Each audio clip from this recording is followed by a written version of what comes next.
शुक्लाम्बरधरम् विष्णुम् शशिवर्णम् चतुर्भुजम् प्रसन्नवदनम् ध्यायेत् सर्वविघ्नोपशान्तये व्यासम् वसिष्ठनप्तारम् शक्तेः पौत्रमकल्मषम् पराशरात्मजम् वन्दे शुकतातम् तपोनिधिम्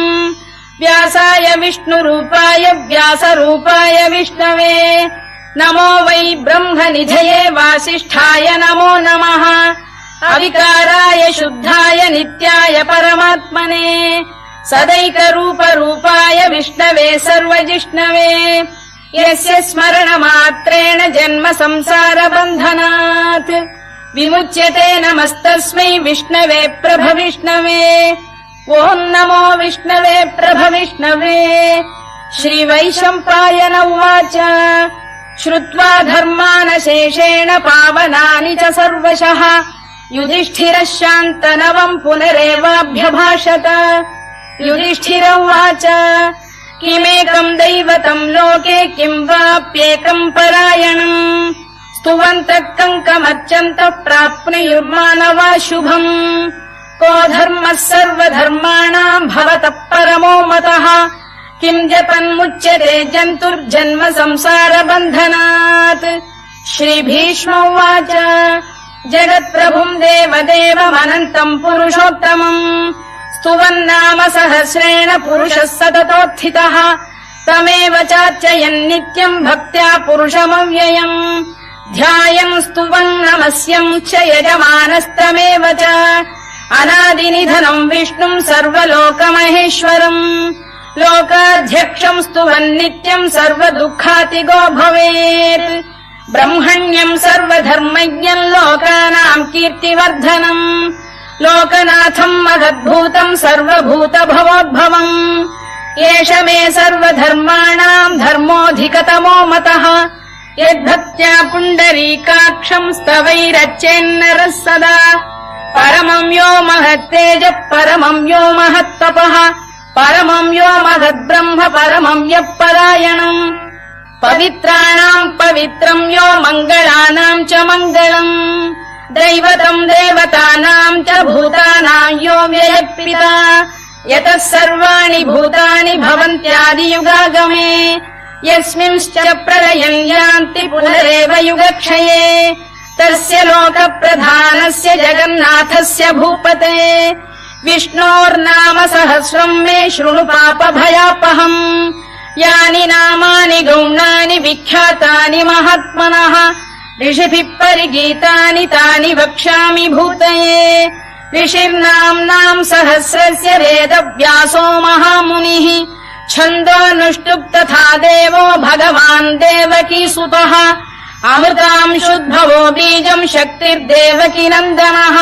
त्रिसामाहृदयम् तस्य शान्त्यर्थे विनियुज्यते विष्णुम् जिष्णुम् महाविष्णुम् प्रभविष्णुम् महेश्वरम् अनेकरूपदैत्यान्तम् नमामि पुरुषोत्तमम् अस्य श्रीविष्णोर्दिव्यसहस्रनामस्तोत्रमहामन्त्रस्य श्रीवेदव्यासो भगवान् ऋषिः अनुष्टुप्छन्दः श्रीमहाविष्णुः परमात्मा श्रीमन्नारायणो देवता अमृतांशोद्भवो भानुरिति बीजम् देवकी नन्दन श्रेष्ठेति शक्तिः उद्भवः क्षोभणो देव इति परमो मन्त्रः शङ्खबृन्नन्दकी चक्रीति कीलकम् शार्ङ्गधन्वा गदाधर इत्यस्त्रम् रथाङ्गपाणिरक्षोभ्य इति नेत्रम् त्रिसामासामजः सामेति कवचम् आनन्दम् परब्रह्मेति योनिः ऋतुः सुदर्शनकाल इति दिग्बन्धः श्रीविश्वरूप इति ध्यानम् श्रीमहाविष्णुप्रीत्यर्थे सहस्रनाम जपे विनियोगः ध्यानम् क्षीरोदन्वत्प्रदेशे शुचिमणिविलसत्सैकते मौक्तिकानाम् माला क्लुप्तासनस्थ स्फटिकमणिनिभैर्मौक्तिकैर्मण्डिताङ्गः शुभ्रैरभ्रैरदभ्रैरुपरि विरचितैर्मुक्तपीयूषवर्षैः आनन्दीन पुनीयादरिनलिन गदा शङ्खपाणिर्मुकुन्दः भूः पादौ यस्य नाभिर्विहदसुरनिलश्चन्द्रसूर्यौ च नेत्रे कर्णावाशा शिरोद्यौर्मुखमपि दहनो यस्य वास्तेयमब्धिः अन्तस्थम् यस्य विश्वम् सुरनरखगो भोगि गन्धर्व दैत्यैः चित्रम् रम्यते तम् त्रिभुवन वपुषम् विष्णुमीशम् नमामि। ॐ नमो भगवते वासुदेवाय। शान्ताकारम् भुजगशयनम् पद्मनाभम् सुरेशम् विश्वाधारम् गगनसदृशम् मेघवर्णम् शुभाङ्गम् लक्ष्मीकान्तम् कमलनयनम् योगिहृद्ध्यानगम्यम् वन्दे विष्णुम् भवभयहरम् सर्वलोकैकनाथम्। मेघश्यामम् पीतकौशेयवासम् श्रीवत्साङ्कम् कौस्तुभोद्भासिताङ्गम् पुण्योपेतम् पुण्डरीकायताक्षम् विष्णुम् वन्दे सर्वलोकैकनाथम्। नमः समस्तभूतानामादिभूताय भूभृते अनेकरूपरूपाय विष्णवे प्रभविष्णवे सशङ्खचक्रम् सकिरीटकुण्डलम् सपीतवस्त्रम् सरसीरुहेक्षणम् सहारवक्षस्थलशोभिकौस्तुभम् नमामि विष्णुम् शिरसा चतुर्भुजम्। छायायाम् पारिजातस्य हेमसिंहासनोपरि आसीनमम्बुदश्याममायताक्षमलङ्कृतम् चन्द्राननम् चतुर्बाहुम् श्रीवत्साङ्कितवक्षसम् रुक्मिणी सत्यभामाभ्याम् सहितम् कृष्णमाश्रये।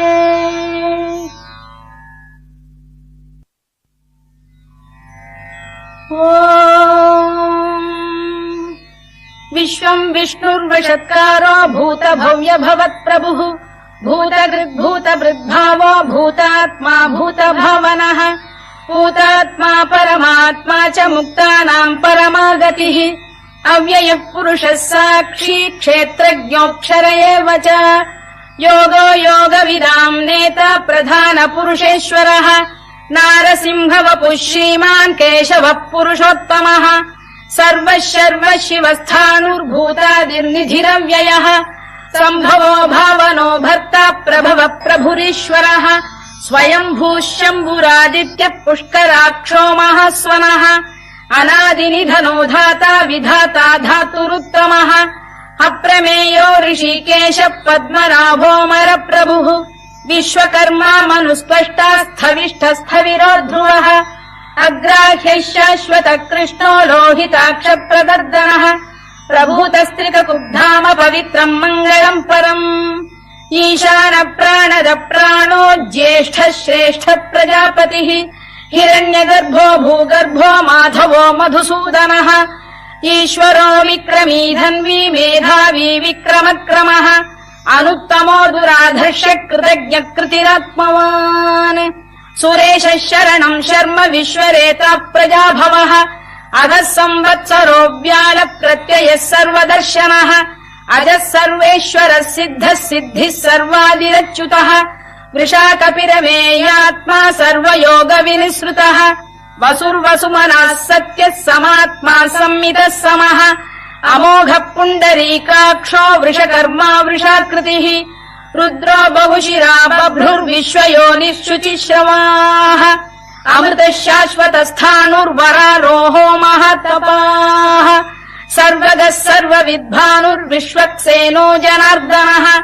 वेदो वेदविदव्यङ्गो वेदाङ्गो वेदवित्कविः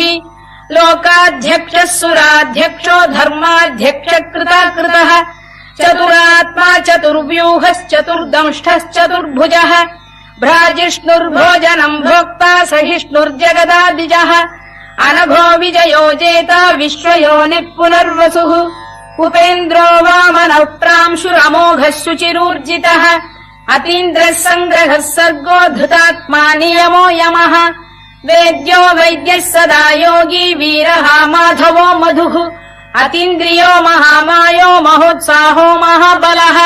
महाबुद्धिर्महावीर्यो महाशक्तिर्महाद्युतिः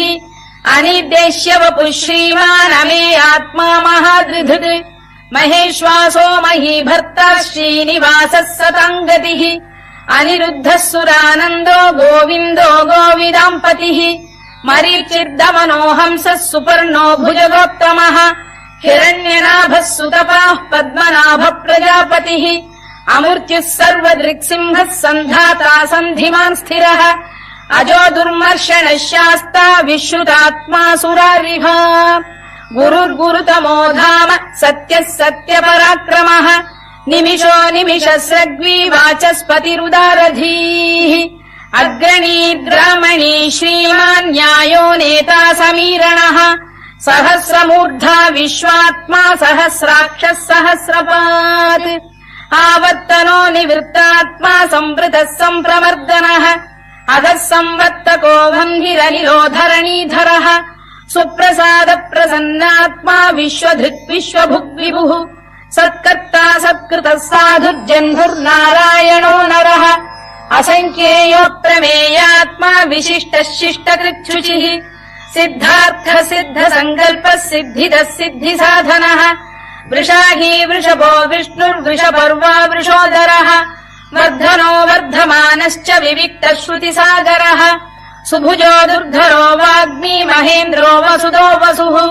नैकरूपो बृहद्रूपः शिपिविष्टप्रकाशनः ओजस्तेजोद्युतिधरः प्रकाशात्मा प्रतापनः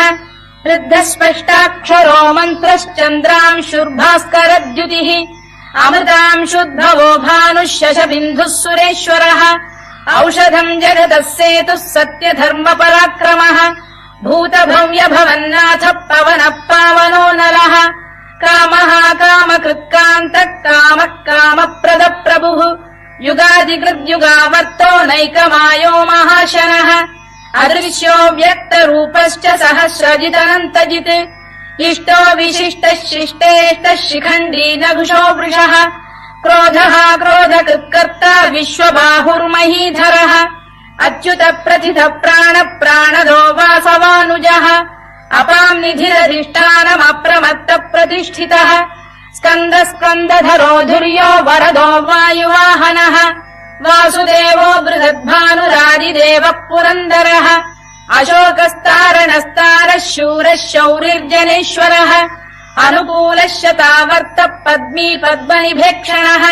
पद्मनाभोरविन्दाक्षः पद्मगर्भः शरीरभृत् महर्धिर्वृद्धो वृद्धात्मा महाक्षो गरुडध्वजः अतुलः शरभो भीमः समयज्ञो हविर्हरिः सर्वलक्षणलक्षण्यो लक्ष्मीवान् समितिञ्जयः विक्षरो रोहितो मार्गो हेतुर्दामोदरः सः महीधरो महाभागो वेगवानमिताशनः उद्भवः क्षोभणो देवः श्रीगर्भः परमेश्वरः करणम् कारणम् कर्ता विकर्ता गहनो गुहः व्यवसायो व्यवस्थानः संस्थानस्थानदो ध्रुवः परधिः परमस्पष्टः तुष्टः पुष्टः शुभेक्षणः रामो विरामो विरतो मार्गो नेयो नयोनयः वीरः शक्तिमताम् श्रेष्ठो धर्मो धर्मविदुत्तमः वैकुण्ठः पुरुष प्राण प्राणद प्रणव पृतुः हिरण्यगर्भः शत्रुघ्नो व्याप्तो वायुरभोक्षजः ऋतुः सुदर्शनकालः परमेष्ठी परिग्रहः उग्रः संवत्सरो दक्षो विश्रामो विश्वदक्षिणः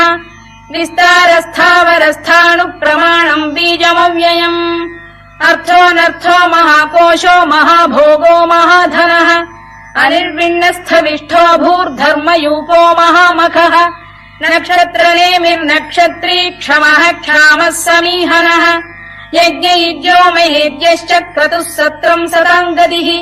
सर्वदर्शी विमुक्तात्मा सर्वज्ञो ज्ञानमुत्तमम् सुव्रतः सुमुखः सूक्ष्मः सुघोषः सुखरः सुहृद् मनोहरोजितक्रोधो वीरबाहुर्विदारणः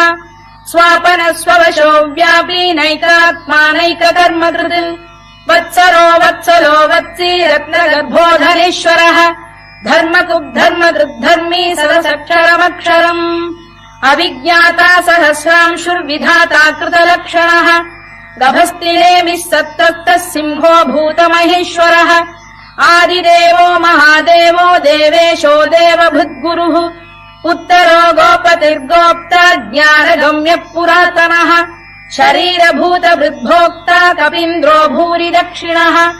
सोमपोऽमृतपः सोमः पुरुजिः पुरुषत्तमः विनयो जयः सत्यसन्धो दाशार्हः सात्वताम् पतिः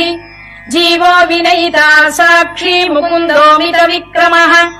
अम्भो निधिरनन्तात्मा महोदधिशयोऽन्तकः अजो महार्घ स्वाभाव्यो जिता मित्र प्रमोदनः आनन्दो नन्दनो नन्दः सत्यधर्मा त्रिविक्रमः महर्षि कपिलाचार्य कृतज्ञो मेदिनीपतिः त्रिपदस्त्रिदशाध्यक्षो महाशृङ्गकृतान्तकृत् महावराहो गोविन्दः सुषेण कनकाङ्गनी गुह्यो गभीरो गहनो गुप्तश्चक्रगदाधरः वेधास्वाङ्गो जितकृष्णो दृढः सङ्कर्षणोच्युतः वरुणो वारुणो वृक्षः पुष्कराक्षो महामनाः भगवान् भगहानन्दी वनमाली हलायुधः आदित्यो ज्योतिरादित्यः सहिष्णुर्गतिसत्तमः सुधन्वाखण्ड परशुर्दारुणो द्रविणप्रदः दिवस्पृक् सर्वदृग्व्यासो वाचस्पतिरयो निजः त्रिसामासामगः साम निर्वाणम् भेषजम् भिषत् सन्न्यासकृच्छमः शान्तो निष्ठा शान्तिपरायणम् शुभाङ्गः शान्तिदः स्रष्टा कुमुदः कुवलेशयः गोहितो गोपतिर्गोप्ता वृषभाक्षो वृषप्रियः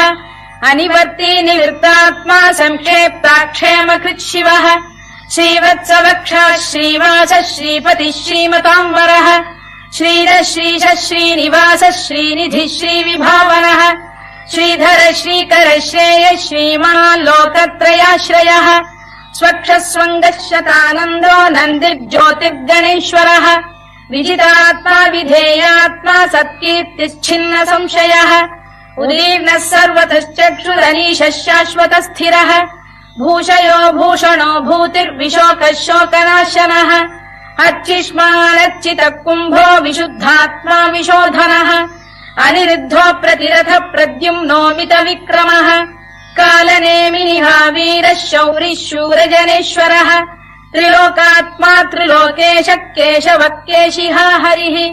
कामदेवः कामपालः कामी कान्तकृतागमः अनिर्देश्य वपुर्विष्णुर्वीरोऽनन्तो धनञ्जयः ब्रह्मण्यो ब्रह्मकृद्ब्रह्मा ब्रह्म ब्रह्मविवर्धनः ब्रह्मविब्राह्मणो ब्रह्मी ब्रह्मज्ञो ब्राह्मणप्रियः महाकमो महाकर्मा महातेजा महोरगः महाक्रतुर्महायज्वा महायज्ञो महाहविः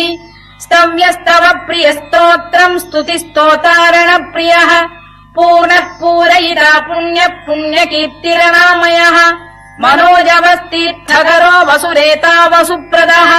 वसुप्रदो वासुदेवो वसुर्वसुमनाहविः सद्गतिः सत्कृतिः सत्ता सद्भूतिः सत्परायणः शूरसेनो यदुश्रेष्ठः सन्निवासः सुयामुनः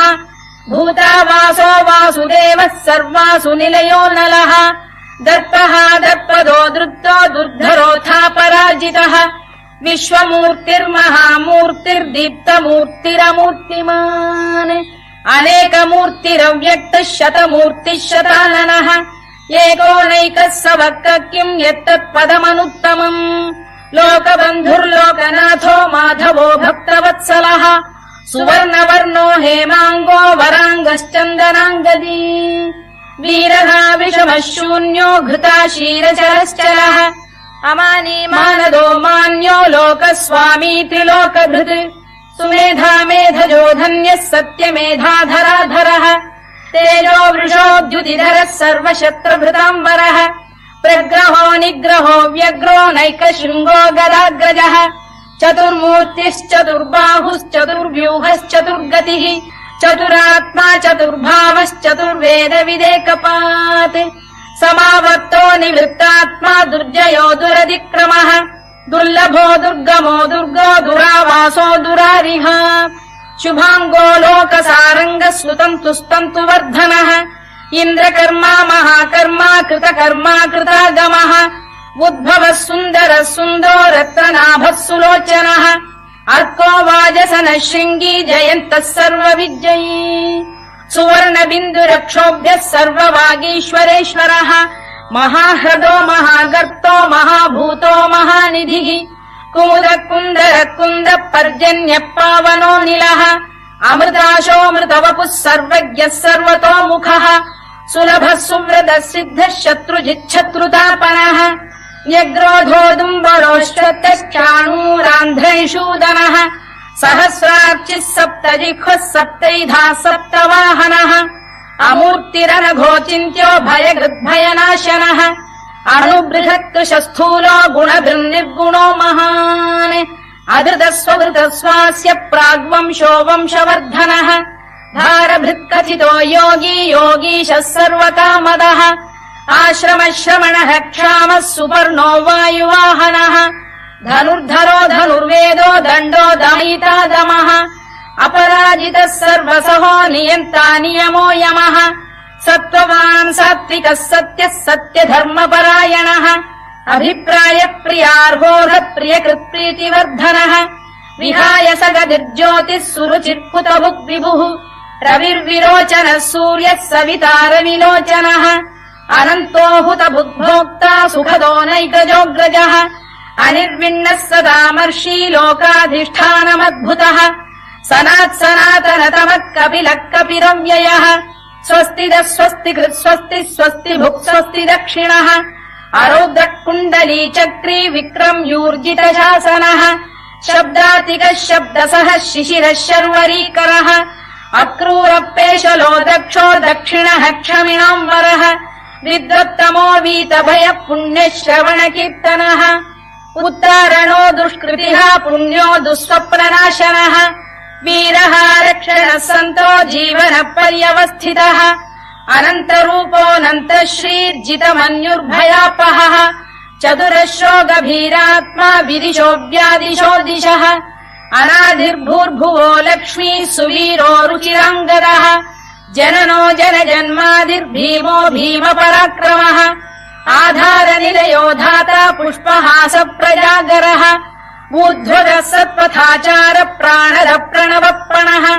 ప్రమాణం ప్రాణ నిలయ ప్రాణభృత్ ప్రాణజీవనः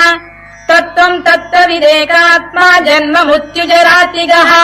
భూర్భువః స్వస్తరుస్తారः సవితా ప్రపితామహः యజ్ఞో యజ్ఞపతిర్యజ్వా యజ్ఞాంగో యజ్ఞవాహనः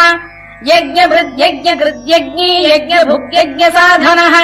యజ్ఞాంతకృద్యజ్ఞగుహ్యమన్నమన్నాదయేవ చ ఆత్మయోనిః స్వయం జాతో వైఖానः సామగాయనः దేవకీనందన స్రష్టా క్షితీశ పాపనాశనः శంఖబృన్నందకీ చక్రీ శార్ంగధన్వాగదాధరः తథాంగపాణిరక్షోభ్యः సర్వప్రహరణాయుధः సర్వప్రహరణాయుధవోన్నమ ఇతి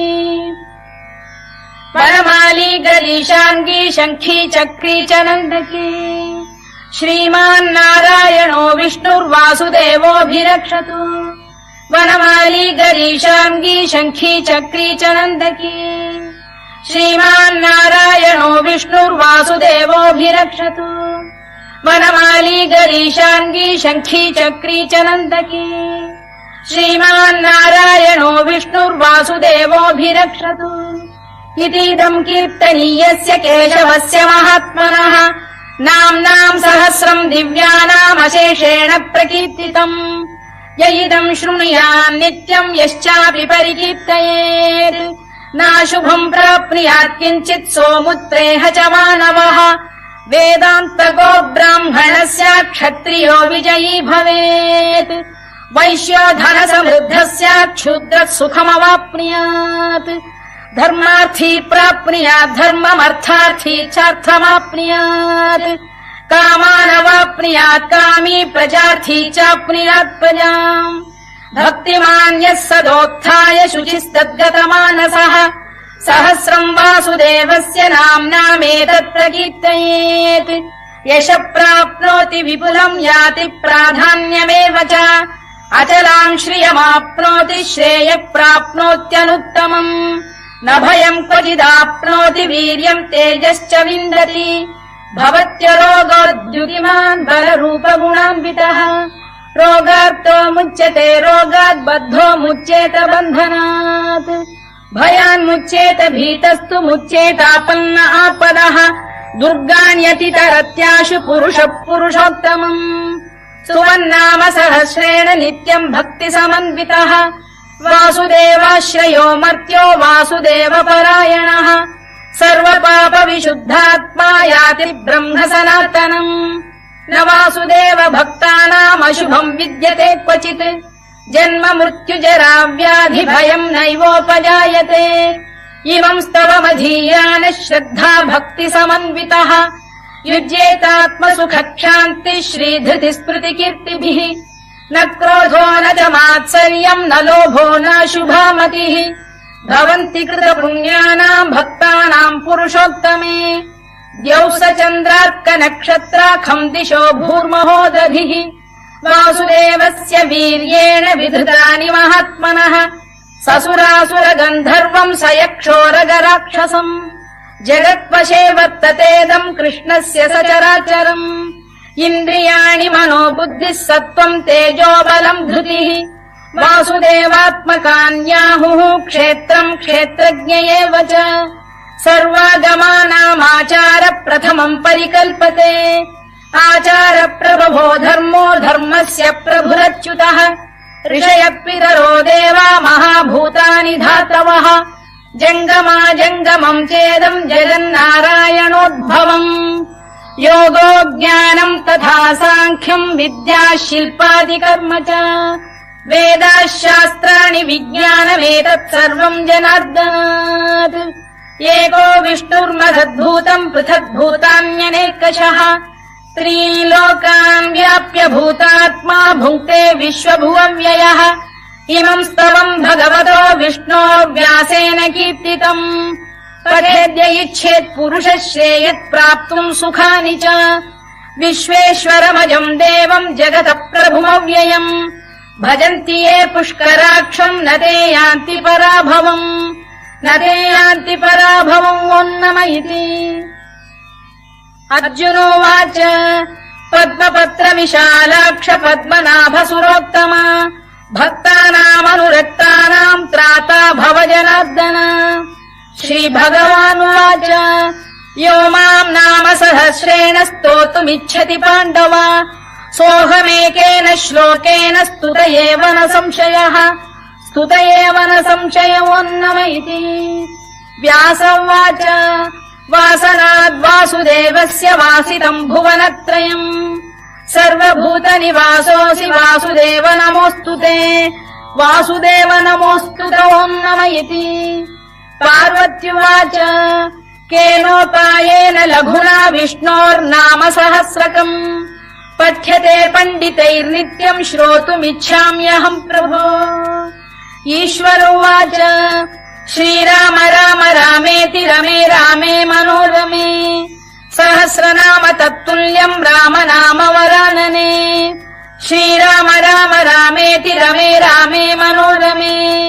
सहस्रनाम तत्तुल्यम् राम नाम वरानने श्रीराम राम रामेति रमे रामे मनोरमे